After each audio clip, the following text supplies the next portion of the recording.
سورہ نور میں اللہ تبارک و تعالیٰ نے یہی زنا کی مذمت بیان کی شروع کی آیتیں ہیں کہ ایک اجنبی مرد یا عورت زنا کر لیں. زنا کیا چیز ہے؟ غیر شادی شدہ مرد اور عورت کا ملنا اور اپنا جسمانی سکون حاصل کر لینا یا شہوات نفسانیہ کو پورا کر لینا، یہی زنا ہے. تنہا ہو جانا، ایک دوسرے کو چھو لینا یا ایک دوسرے کے ساتھ وقت بتانا، گزارنا، جمع کرنا، یہ زنا کے تمام مبادیات کے ساتھ ساتھ ہیں. اللہ فرماتا ہے الزانیۃ والزانی فاجلدوا کل واحد منہما 100 جلدہ.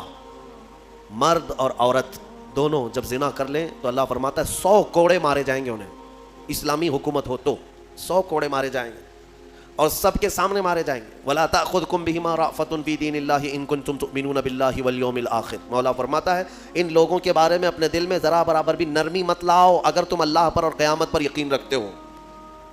اور ان کے عذاب کو وَلْيَشْهَدْ عَذَابَهُمَا طَائِفَةٌ مِّنَ الْمُؤْمِنِينَ. ان دونوں کی سزا پر سارے مومنین کو گواہ بناؤ. سب کے سامنے یہ سزا دی جاتی ہے، لیکن یہ سزا دینا آسان بھی نہیں ہے. کوئی آ کر کے ایرا غیرہ بول دیا کہ فلاں زنا کر رہے تھے تو قاضی صاحب فوراً کوڑے مروا دیں گے یا سنسار کر دیں گے، ایسا نہیں ہے.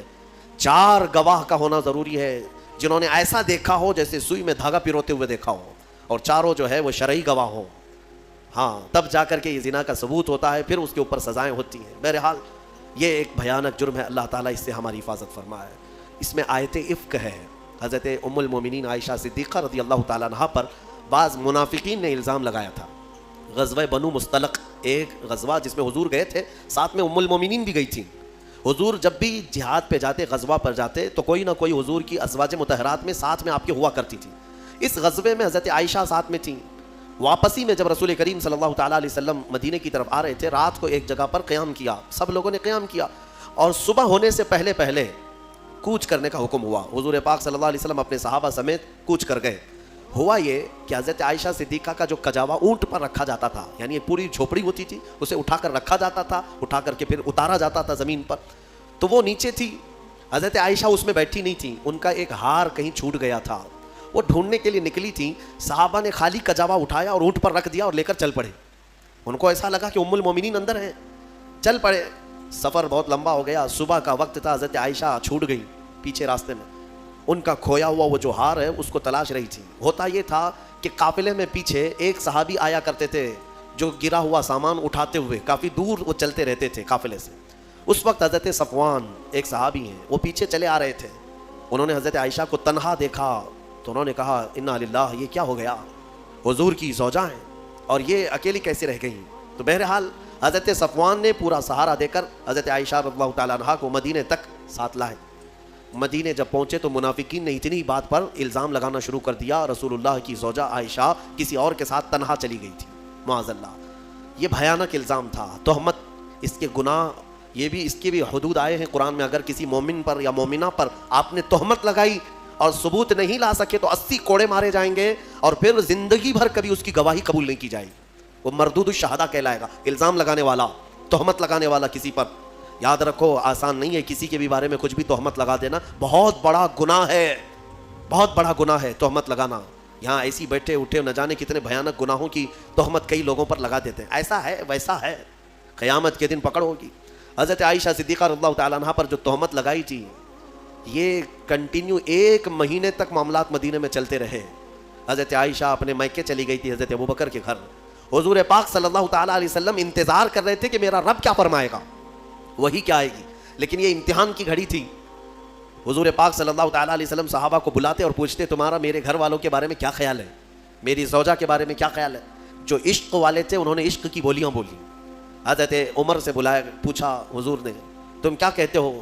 حضرت عمر نے کہا یا رسول اللہ صلی اللہ علیہ وسلم، جب رب تبارک و تعالیٰ نے آپ کے جسم پر مکھی کو پسند نہیں فرمایا تو آپ کی ازواج مطہرہ میں بدکار عورت کو کیسے پسند فرما سکتا ہے. یقیناً آپ کا گھر پاک ہے.